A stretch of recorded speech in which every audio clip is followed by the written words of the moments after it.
voltamos com nossa aula de embriologia. Vocês acabaram de finalizar esse processo de clivagem. O processo de clivagem, só para recapitular vocês acabaram de ver, mas vou relembrar. É o processo de divisão mitótica do zigoto. Então, quando tem esse processo de divisão mitótica, ele vai gerar duas células iniciais. Essas células chamamos de blastômero. Então, esses blastômeros irão continuar fazendo o processo de mitose. Aí vai para 4, 8, 16. Quando chega uma média, aqui a gente vai entrar na mórula. Quando chega uma média de 12 a 32 blastômeros, se torna uma massa sólida. Então era uma única célula, teve processo de mitose, virou várias células, porém elas viraram uma massa sólida. Essa massa sólida chamamos de mórula.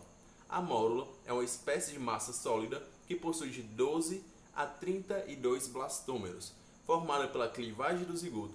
Ocorre de 3 a 4 dias após a fecundação. Então a célula ela passa esse processo todinho fazendo esse processo de mitose. Lembrando que o processo de mitose não é instantâneo, é algo que demora. Então tem uma única célula, esse zigoto, vai passar por todo o processo mitótico, vai se tornar duas, essas duas 4, 8 e assim todo o processo até chegar a essa mórula. Após a formação da mórula, as células continuam a se dividir e a se movimentar em um processo chamado de cavitação. Anotem o processo de cavitação, esse nome, e anotem aqui, ó, mórula é uma massa sólida. Se cair alguma coisa na prova, que vocês sabem quando eu falo é porque cai alguma coisa, se cair alguma coisa relacionada à mórula, lembre-se, massa sólida. Por que lembrar disso? Porque aqui no lado a gente vai ter o blastócito. Cuidado para não confundir o blastócito com os trofoblastos, ok? Opa, passei aqui demais. Pronto. Desculpa, cuidado para não confundir. Os blastócitos é o deslocamento da mórula da tuba uterina para o útero. Qual a principal diferença? Eu quero que vocês já fixem uma coisa. A mórula ela é uma massa sólida. O blastócito ela vai ser essa massa de células, porém ela é oca. Aqui embaixo vocês conseguem observar. Aqui ela é oca. Todas as suas células elas foram para a extremidade. Ou seja, era uma massa toda fechadinha, como se fosse uma bola de golfe, por exemplo. E depois ela foi saindo todas essas células e foi indo para as suas bordas. Quando chega na borda, ela fica oca no centro para ter um processo de cavitação posterior.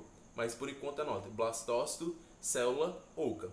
Deslocamento da mórula da tuba uterina para o útero.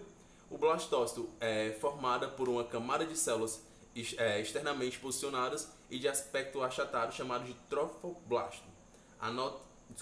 Anotem bem esses nomes porque vai ser importantíssimo no processo de nidação lá no útero.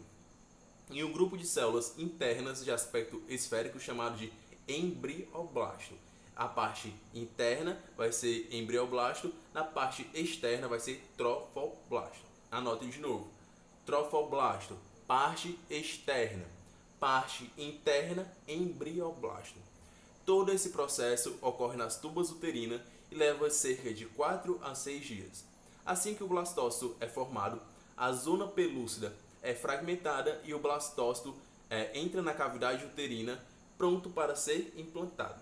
Esse processo agora de implantação é um processo um pouco mais complexo que vai ser esse agora. Então a gente vai falar só isso daqui e eu vou fazer outro vídeo para falar apenas esse processo de implantação e de nidação. Processo no qual o blastócito adere ao endométrio. A formação do blastócito é essencial para o processo de implantação, também conhecido como nidação. Eu estou falando muito em nidação para vocês porque é a mesma coisa, viu? Nidação e implantação vai ser, a terminologia significa a mesma coisa, pois permite a aderência da massa celular ao endométrio uterino. Então a gente para por aqui porque é um processo um pouco mais complexo e eu aguardo vocês no próximo vídeo. Estou ficando muito youtuber aqui e estou me sentindo mais à vontade aqui com vocês, falando aqui com vocês, olhando para vocês.